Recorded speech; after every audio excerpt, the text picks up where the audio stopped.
રાત્રે જ્યારે બધું શાંત થઈ જાય છે ત્યારે મન સૌથી વધુ વિચારે છે અને એ સમયે સાચી વાતો સાંભળીએ તો જીવન બદલાઈ શકે છે। આજે ગીતાના 5 એવા ઉપદેશ જાણીએ જે તમારું જીવન ધીમે ધીમે બદલાવી દેશે।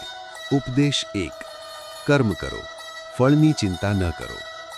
તમે તમારું કામ કરતા રહો, પણ તેના પરિણામ વિશે વધુ વિચારશો નહીં, કારણ કે ફળ આપણા હાથમાં નથી, પણ કર્મ તો છે।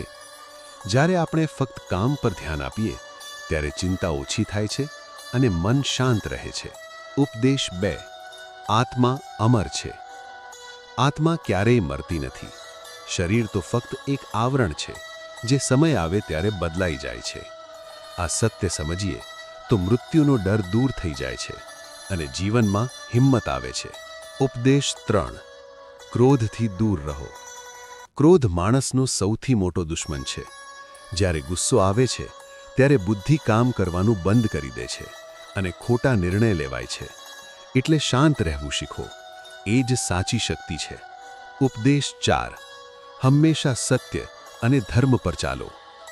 જીવનમાં સરળ રસ્તા ઘણીવાર ખોટા હોય છે। સાચો રસ્તો થોડો મુશ્કેલ હોય છે, પણ એ જ સાચી જીત છે। સત્ય અને ધર્મનો માર્ગ ક્યારેય ન છોડો। ઉપદેશ 5, ભગવાન પર વિશ્વાસ રાખો। જ્યારે તમને લાગે કે તમે એકલા છો, ત્યારે યાદ રાખો, ભગવાન હંમેશા તમારી સાથે છે। વિશ્વાસ રાખો અને આગળ વધતા રહો। અંતિમ શબ્દો, આ 5 વાતો રોજ રાત્રે યાદ કરો।